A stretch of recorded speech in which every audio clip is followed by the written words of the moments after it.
Good evening, everyone.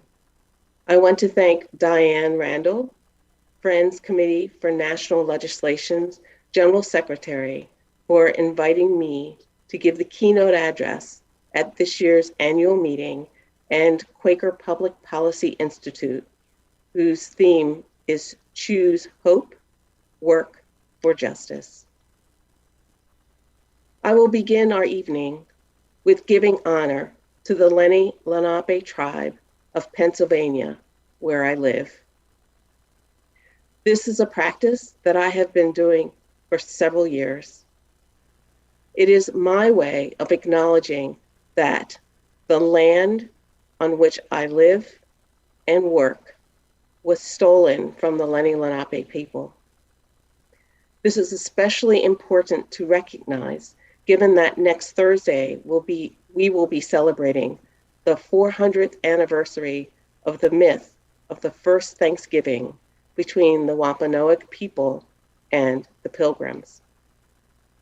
For the most part, Thanksgiving itself is a day of mourning for Native people, not just Wampanoag people, according to Tim Turner, Cherokee, manager of Plymouth Plantation's Wampanoag home site and co-owner of Native Plymouth Tours.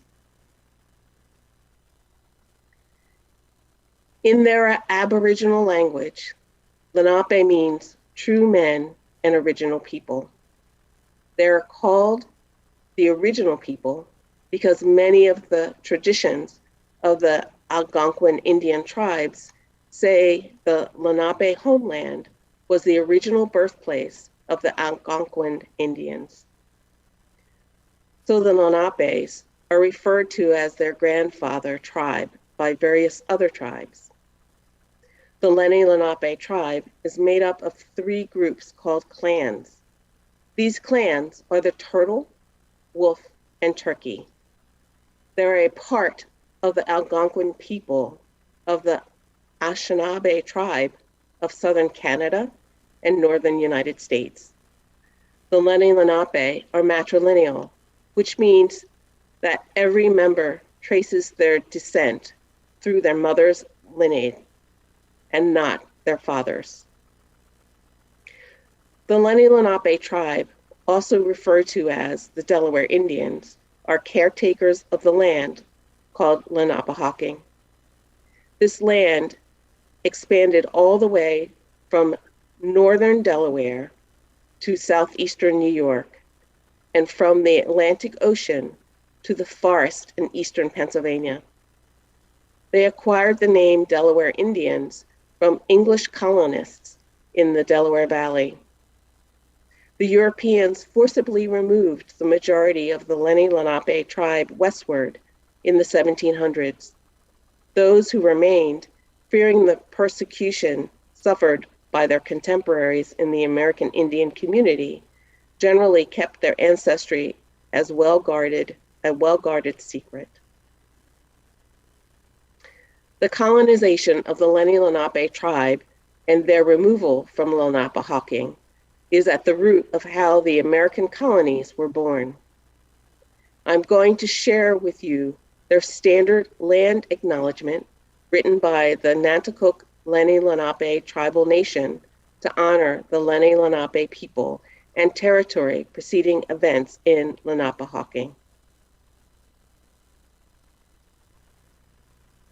The land upon which we gather is part of the traditional territory of the Lenni Lenape called Lenapehoking. The Lenape people lived in harmony with one another upon this territory for thousands of years.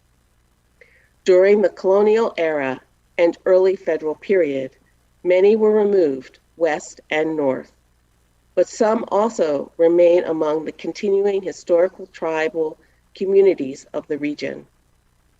The Nanticoke Lenni Lenape tribal nation, the Ramapo Lenape nation, and the Powhatan Lenape nation, the Nanticoke of Millsbury, Delaware, and the Lenape of Cheswold, Delaware. We acknowledge the Lenni Lenape as the original people of this land and their continuing relationship with their territory.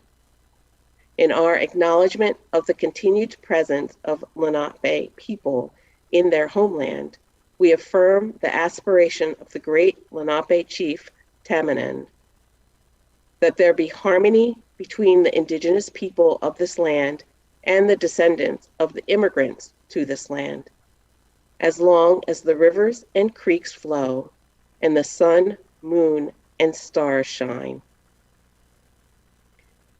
To get a better understanding for the destruction colonization caused and why Thanksgiving is a day of mourning for Native people, I would like for us to watch this video of the map depicting the theft of Turtle Island's original indigenous homelands over the centuries from 1776 to the present. We will sit in silence for a few minutes and feel the loss of the indigenous population of Turtle Island.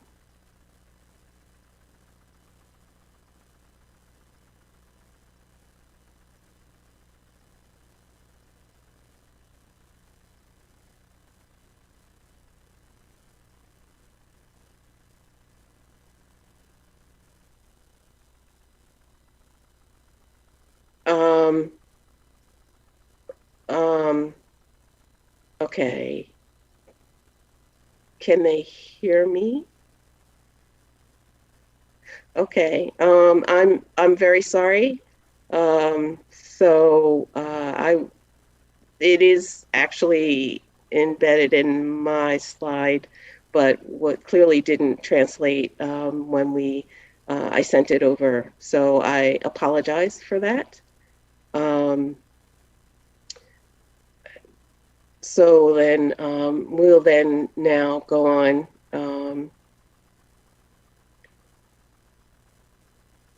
So now I want to give honor to my ancestors. There are three I lift up tonight during my liberation ceremony. My seventh great-grandfathers from Turtle Island, Thomas Pinn and Indian Charles. Thomas Pinn was born into the Wicomico tribe in Wicomico Parish in Lancaster and Northumberland counties, Virginia. Indian Charles of the Nanticoke tribe lived across the Rappahannock River from the Portabago Reservation in what is now known as Caroline and King George County, Virginia. And my third great-grandmother, Leah Warner, from Guinea. I am honoring them because it is their lives and their spirits that are my foundation. I literally would not be here today without them, and I couldn't sustain my ministry without their examples. They, and many of my other ancestors of African and indigenous descent, encountered and survived white supremacy generations before me. In order to survive, the Pinns, like other indigenous people, were assimilated into European culture through the Episcopalian Church, resulting in them losing their indigenous language, cultural practices, and names by being given Christian surnames. Young Indian Charles watched as the adult members of his tribe were taken from their village and sold into enslavement to the island of Antigua, West Indies. The Nanticoke tribal children were distributed by lots to the members of Virginia's Governor's Council. These indigenous orphans were by law enslaved until they reached 25. Indian Charles, along with the other Nanticoke tribal children, was indentured. Leah was 12 years old in 1830 when she was kidnapped and shipped from Guinea to Bermuda. U.S. Congress outlawed the African slave trade, making it illegal for enslaved Africans to be brought to the United States. so they were first taken to Bermuda and then sold as Caribbean enslaved in South Carolina. Leah was given her Christian surname when she was sold to a man of German descent, Robert Frederick Ruth, in Beaufort, South Carolina. Leah's children watched as she was sold on the auction block by their white father to a plantation on Hilton Head, South Carolina. Then, while Leah watched, her children, Daniel and Leah, were sold on the auction block in the front of her and taken away from the plantation.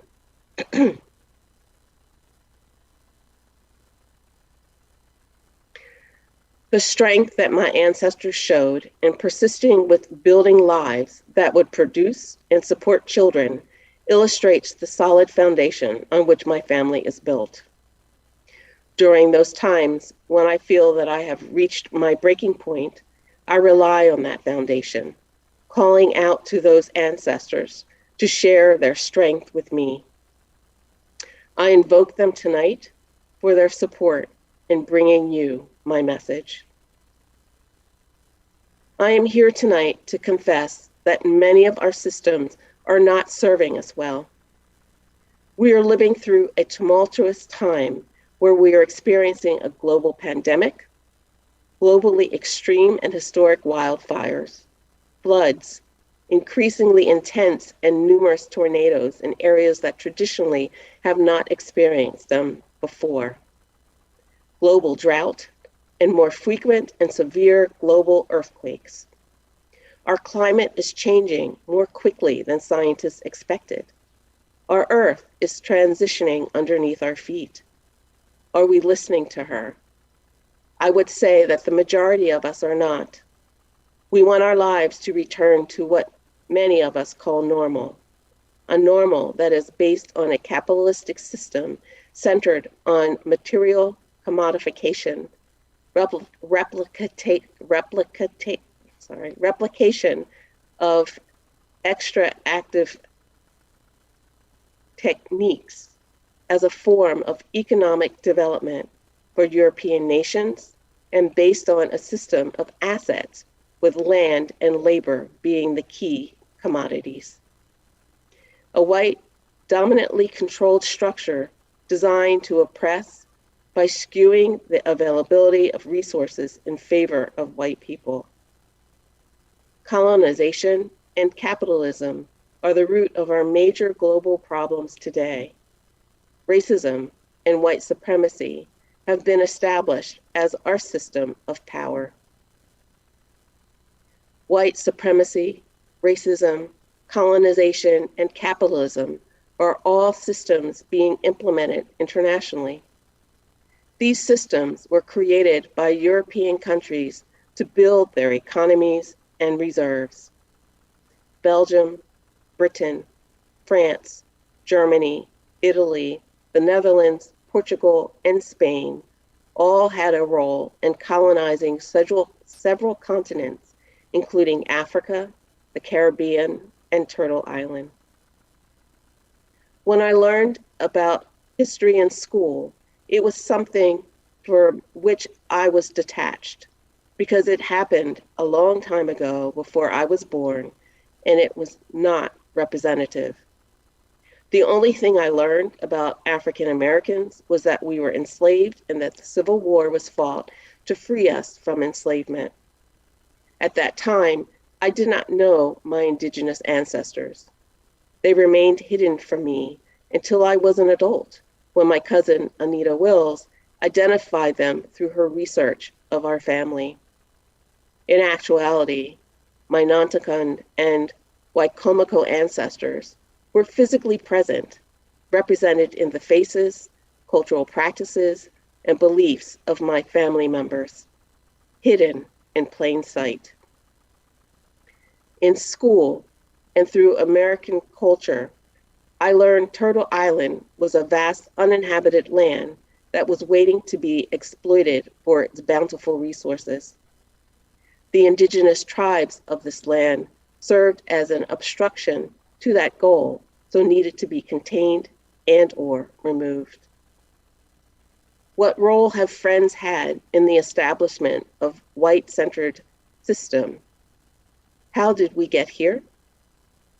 It is important to understand the large role that religion has had in the foundation of the American empire. The church is at the root of colonization, capitalism, and white supremacy. It has been complicit in bringing Western civilization to the rest of the world. We will begin examining this foundation through the Crusades, a series of religious wars initiated by Pope Urban II between Christians and Muslims, started primarily to secure control of holy sites considered sacred by both groups. There were 8 major crusade expeditions that occurred between 1096 and 1291. During these wars, Muslim Moors were considered less human than the Christian soldiers. Continuing with this examination, we come to the 15th century, where the doctrine of discovery was established. It was a series of papal bulls giving European Christian colonizers the right to take land and other resources and to convert or kill non-Christian inhabitants. There were 3 papal bulls that occurred between 1452 to 1493. They supported the credence that non-Christians were considered enemies of the Catholic faith and, as such, less human. Pope Nicholas directed King Alfonso to capture, vanquish, and subdue the Saracens, pagans, and other enemies of Christ, to put them into perpetual slavery, and to take all their possessions and property. The doctrine of discovery is the seed of white supremacy, colonization, and capitalism. It gave Europeans the right to colonize both Africa, the Caribbean, and Turtle Island, implementing the commodification of land and people, making them all property through state-sanctioned structural violence. Friends used the doctrine of discovery to build their empire. Quakers have been instrumental in the colonization of Africa, Barbados, and Turtle Island. Friends used the doctrine of discovery to participate in the colonization of Barbados, where they appropriated land for their sugar plantations. In her book, Christian Slavery, Conversion and Race in the Protestant Atlantic World, Catherine Gardner states that the largest community of Quakers outside of the British Isles was in the slave and sugar-rich island of Barbados. According to Gardner, Anne Austen and Mary Fisher were the first Quaker missionaries to arrive in Barbados in 1655.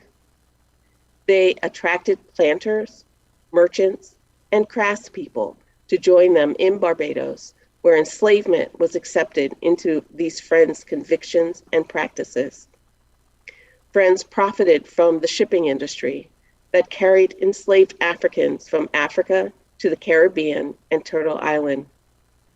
They invested their money in banks and insurance companies, supporting ships that transported enslaved Africans as cargo to the Caribbean and Turtle Island. Quakers also profited from being shipbuilders, owners, captains, traders, and financiers. There was a broad range of merchants involved in this industry, from the blacksmiths and the block makers who fitted the ships, the sail lofts and rope walks who prepared canvas and rigging. There were also the caulkers who scraped and sealed hulls, and finally the carpenters that built the shelving below decks where the enslaved Africans were shackled.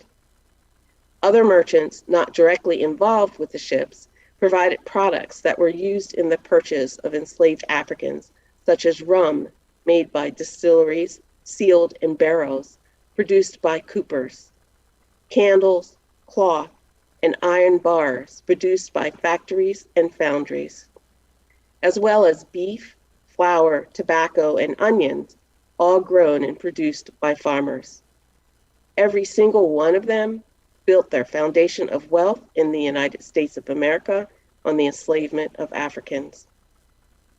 The 1845 Manifest Destiny philosophy, which drove the westward and southern invasions, held that the United States was destined by God to expand its dominion and share democracy and capitalism throughout the North American continent, dispossessing indigenous tribes of their collective sovereign land, supporting European invaders' sense of entitlement and practice of accumulating wealth from stolen people on stolen land.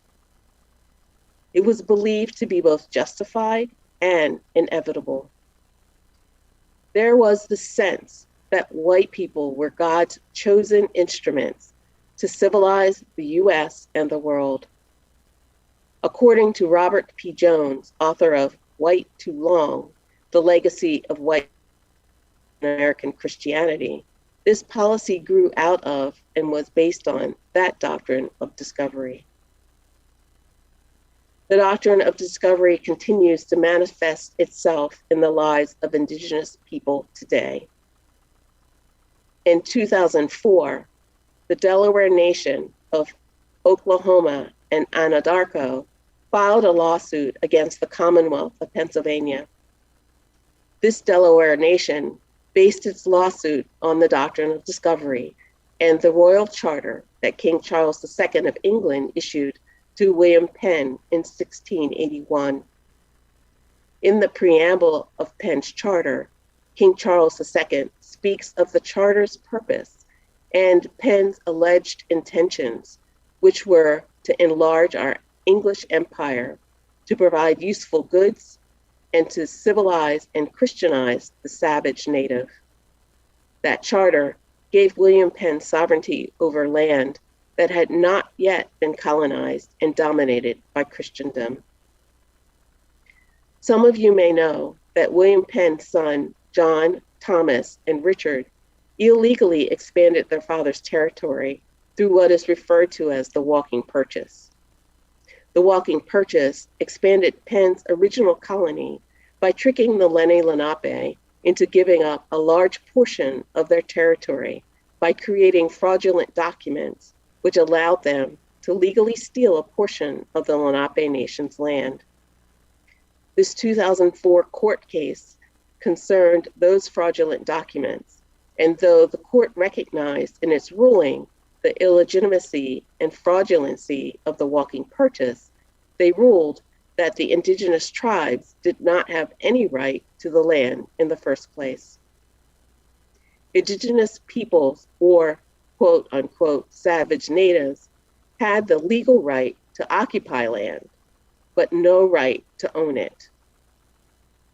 Also, in 2005, Supreme Court Justice Ruth Bader Ginsburg cited the landmark 1823 decision in City of Sherrill versus Oneida Indian Nation of New York.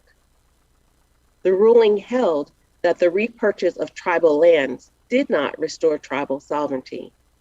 Indigenous people, along with the World Council of Churches and several Friends meeting, continue to fight for the doctrine's revocation. As you can see, the doctrine erected barriers between Europeans and people of color by calling some Christians humans and non-Christians non-human, creating the legal, religious, political, social, and economic ethical framework that justified white superiority, establishing the devastating pattern of natural resource extraction, enslavement, forced labor, separating families, and genocide. These violent patterns of dehumanization created systems of oppression that were established and are maintained by fear and massacre. My ancestors endured the governmental removal from their ancestral lands, separation of children from their parents, enslavement, and cultural genocide through assimilation. What are the roots of African descendants' experiences within Quakerism in the Caribbean and the United States of America? As stated earlier, Friends owned, sold, traded, and captured enslaved Africans. Quakers considered enslavement necessary for their economic development. Friends established regular meetings for worship for people of African descent for only those who they enslaved in 1675 in the West Indies after George Fox's visit to the island. Initially, Africans and people of African descent were not allowed to become members of the Religious Society of Friends until 1784. Worship for African descendants took place in separate meeting houses, or if they were invited to worship in a meeting house with people of European descent, they were placed in segregated sections in the back or balcony during the 18th and 19th centuries in the United States of America. Friends were good about donating money and their time to establish schools for people of African descent. However, for the most part, were hesitant to admit children of African American descent into Quaker schools. This is expressed in the words of Samuel Ringgold Ward, who escaped on the Underground Railroad to become an abolitionist. Ward stated, "The Quakers will give us good advice. They will aid in giving us a partial education, but never in a Quaker school beside their own children. Whatever they do for us savors of pity and is done at arm's length." Changes have occurred within the Religious Society of Friends since the 17th century. It was not until the middle of the 20th century that Friends admitted students that were not of European descent in the majority of their schools on the East Coast. Now, people of African descent can become members of Friends meetings. We can sit wherever we choose in meeting houses, and our children are educated in Quaker schools alongside white children. However, barriers remain in Friends communities. Robert P. Jones, in his book, White Too Long, The Legacy of White Supremacy in American Christianity, talks about a foundational Christian structure practiced among Friends. It would not be unusual for white slave owners to bring enslaved people to church with them on Sunday mornings. Whites would sit in the front and enslaved people would sit in the back. That context certainly shapes the way Christian theology and practice is formed.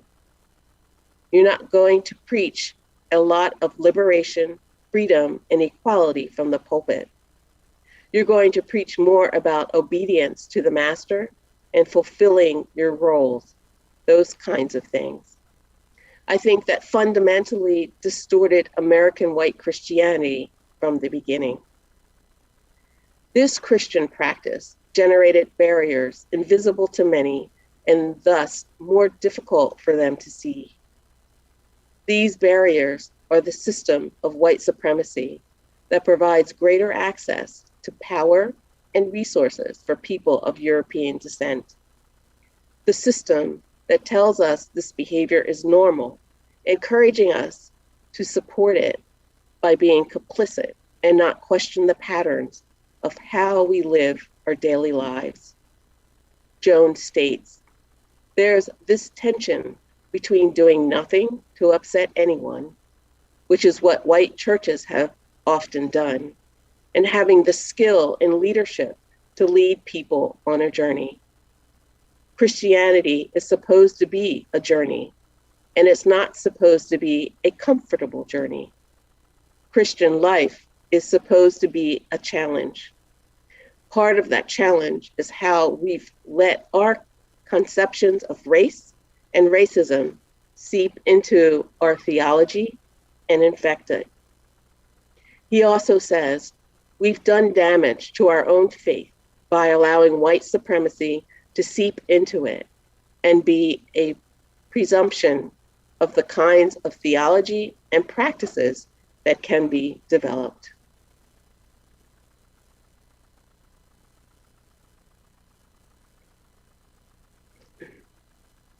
Gerbner talks about the Friends who colonized Barbados' need for labor to make money from the sugar plantations. Earlier, I stated there was a large Quaker presence on Barbados. Thousands of Friends inhabited the island. In the 1670s, it was called the Nursery of Truth because it was so filled with Quakers. 80% of those Quakers in Barbados owned enslaved Africans. Many of us know that in 1671, George Fox traveled to the island where he urged Quakers to consider manumission, but he did not call for an end to the practice of enslavement. Fox commended Friends to worship with the enslaved people in their households and to introduce Quakerism to them. When Pennsylvania was founded in 1682, William Penn and others used their Quaker connections in Barbados to purchase enslaved Africans. As Pennsylvania's social and economic structure developed, ties with the West Indies and other trade channels flourished. The trade with Barbados was a source of pride and a symbol of prosperity for many English Quakers who considered enslavement to be necessary for economic development. Also, colonists from Barbados relocated their wealth, enslaved Africans, and pro-enslavement ideologies to William Penn's new American colony when they settled in Pennsylvania. Gerbner reminds us that whiteness was created in order to legalize and justify inequality. She further states that this history invites us to think about what it really means to combat oppression. This also means confronting the uncomfortable aspects of Quaker history. When we relegate the blame for slavery and oppression to people in the South, for example, we're actively erasing Quaker complicity in and support for enslavement, not only in Barbados, but also in Philadelphia and elsewhere in the North. This is an uncomfortable past, but it's a past that needs to be brought into the light. Looking carefully at this Quaker past can teach us a lesson about social justice. It shows us that it's not enough to be radical. We also have to be vigilantly aware of history and the complexities of inequality. It's not enough to have good intentions. We must be critically engaged with the past to understand the influence it continues to exert in the present. For centuries, Friends of African descent have been telling us that normal is damaging. Friends Journal published my article titled An Online Lifeline for Friends of Color. As a result of this global pandemic, several Friends of Color have left their predominantly white meetings. I wrote, in the midst of such despair and turmoil, our collective trauma, exhaustion, sadness, and anger have increased. As we checked in with each other after worship that week and up to the writing of this article, more Friends of Color have expressed the importance of the People of Color spaces Friends General Conference, FGC, is providing. Friends of Color are finding it harder to be in predominantly white environments, including our Quaker meetings, because they are no longer feeling nurtured in those environments. The larger society is making it clear that not only are we not considered human, but we are definitely not considered Americans. Now that I have done this research and have a better understanding of our full history, I see why Friends of African Descent continue to be affected by racism in the religious society of Friends today, and hope you have a better understanding too. Our ancestors have left us this system. It is going to take specific actions on our part to dismantle those systems and create a more equitable world. Change will come only with deliberate attention and effort. Because the issue is so broad, it is not possible for any individual or any single organization to possess all the capacities and resources needed to achieve racial equity. Friends of color and of European descent need to examine our practices and, with the guidance of Friends of color, decide which ones are essential aspects of the religion without members of the Religious Society of Friends of European Descent established and have controlled Quakerism since its inception, even though the majority of Quakers in the world today are Friends of color. These friends are located in the global South and have limited financial resources. The French church there was established by missionaries and remains closely controlled by those Quakers of European descent. A part of that control has involved inviting people of color to join the religion on their terms. People of European descent have made the decisions for people of color in the Religious Society of Friends for over 300 years. It is time to co-create a religion that reflects all of us. Addressing racism in the Religious Society of Friends is as turbulent as ending enslavement was for our community. Sadly, that process took 100 years. A practice of enslavement because so many of them were involved in the economics of enslaving Africans. It took many years and a change in leadership for this attitude to transform. Daniel Hill, in his book, White Awake, An Honest Look at What It Means to Be White, says, the transformation of sight is often a painful process, just as all true growth is. White people tend to confuse comfort with safety, but it is rare that these situations are actually unsafe. They're uncomfortable because we aren't accustomed to that level of discourse. When you engage with difficult topics, as we are doing right now, you develop a more muscular approach to staying engaged.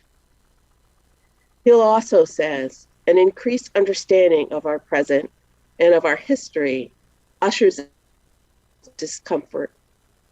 Learning to respond in a healthy way to the internal chaos aroused by our awakening is an important step forward.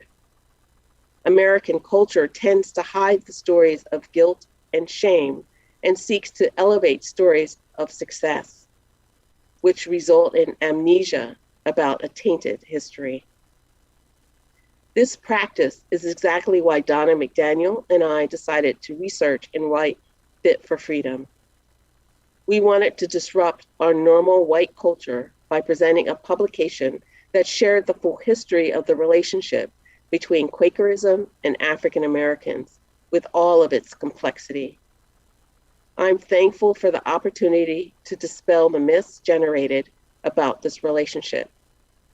However, I knew that Fit for Freedom was going to be a difficult book for some friends to read. The information we were discovering was hard for me to digest as an African American, yet it explained so much. I wondered if European Americans would retreat into their white fragility, or would they be resilient? I can say that more friends were resilient than I expected. I want you to have the vision to see things differently, be open to listening in new ways, and understand things outside of the context of white culture. Your goal should prioritize flexibility. Step outside of your white cultural boundaries. Test yourself constantly to see how flexible you truly are. When you feel your white fragility surfacing, notice it, let it pass through you, and take the risk of making a different choice. Instead of defending your intention, apologize. Let go of your defensiveness and focus on how your actions have impacted others, regardless of how good your intentions were. It is time for all of us to truly begin living our testimony of equality, or what I prefer, equity. We must build a religious society of friends where everyone feels welcome for who they are. One that does not cause people to leave a major part of themselves or their cultural identity outside the door. Let's begin to identify and separate the aspects of Quakerism that are not related to the core of our beliefs, the non-essential Eurocentric practices that have become attached to the way we practice our faith. Just as we talked about from white supremacy. Once those are removed, we can together, people of color and of European descent, rebuild Quakerism and the world into an equitable and peaceful home. For us to begin this journey of work for justice, it will be important for us to know and understand our own individual cultural heritage. We also need to have an honest understanding of how our ancestors contributed to this world and the structure of white supremacy, how we continue to maintain vestiges of the structure in our behaviors today. It is only possible to change a system once you have a clear understanding of how it operates. Acknowledging the pain and celebrating the accomplishments will help us be able to transform members of the religious society of friends and eventually the inhabitants of the world into peaceful human beings. Awareness of white supremacy is not static. It is a process. We all are someplace in this process, and everyone benefits when we grow. Center voices, the global majority, and lived experience. Decolonize one's mind from accepting whiteness as part of normalcy. Co-create alternative paths for acceptance, reflections, and actions. Move beyond diversity and inclusion to racial representation, create alternative power structures, practices, and accountability. We will need to lean into our testimonies of simplicity, peace, integrity, community, equality, which I alter to equity, and stewardship, as our meetings feel like a soupy mess during our process of examining our structures, determining which ones hold us up and which ones no longer serve us because they hold us back from co-creating our new structures. This process may take longer than expected for us to emerge from, but when we do, we will be a stronger religious society of friends for doing that messy work of transformation together. Let us change our pattern of relating with one another to one that honors freedom, equity, integrity, and peace. Speak to that of God in each person and honor our mutual humanity. The legacy of white supremacy within all of us, and it is going to take all of us working together to remove the barriers it has constructed and preserves. As descendants of the Religious Society of Friends, whether by blood or conviction, we are responsible for repairing the harm that this religious society implemented through our role in rooting our religion in colonization, capitalism, and white supremacy. We need to be accountable for the heritage of our religion. It is time for the Religious Society of Friends to openly share the truth about how we acquired our resources, which help maintain the oppressive systems and structure established to acquire and uphold Quakerism. It is time for us to provide restitution, repair, and justice for the spiritual, cultural, and economic harm perpetuated by Friends.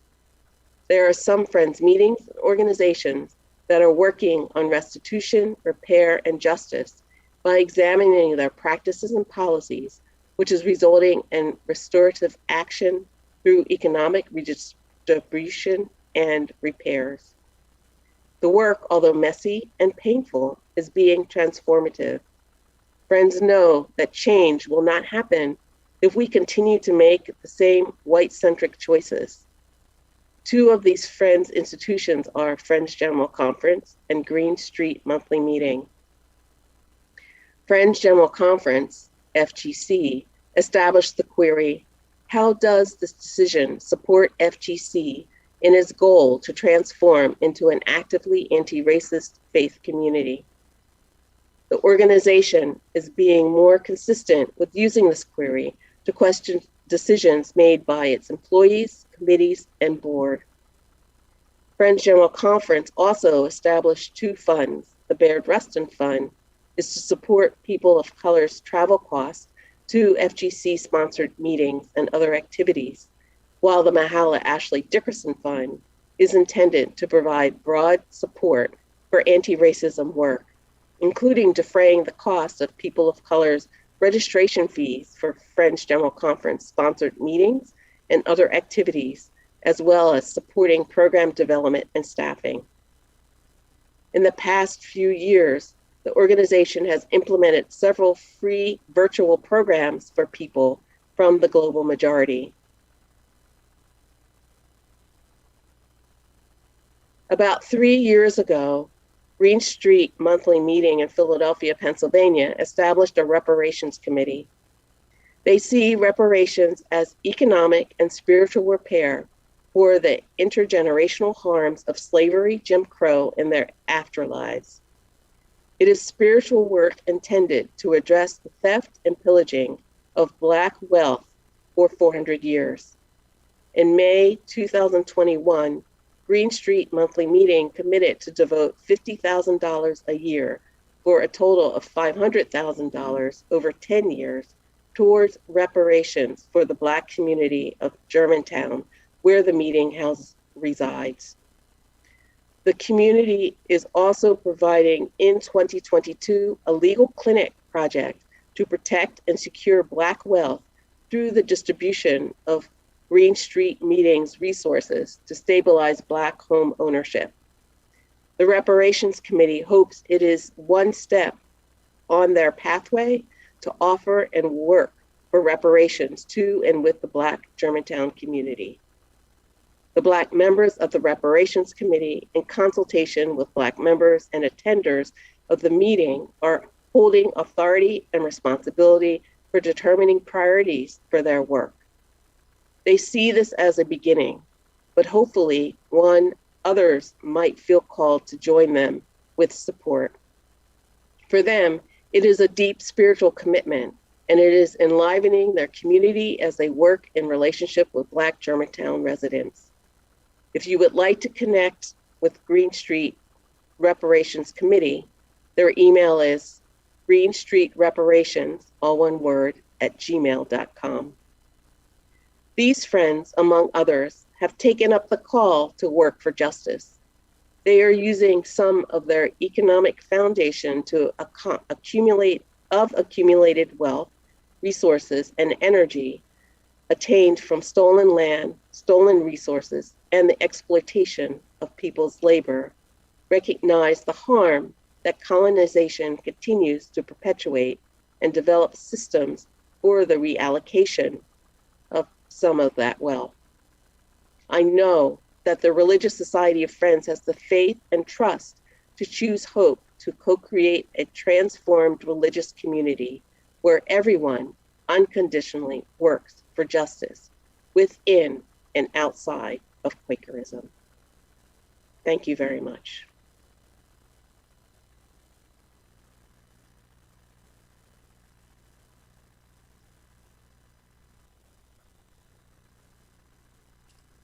Thank you, Vanessa.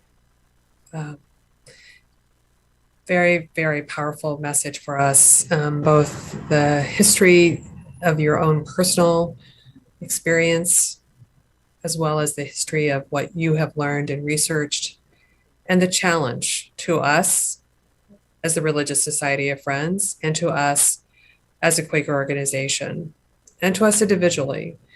So thank you very much for joining us tonight and sharing your story and this story and ministry of work that you've been doing.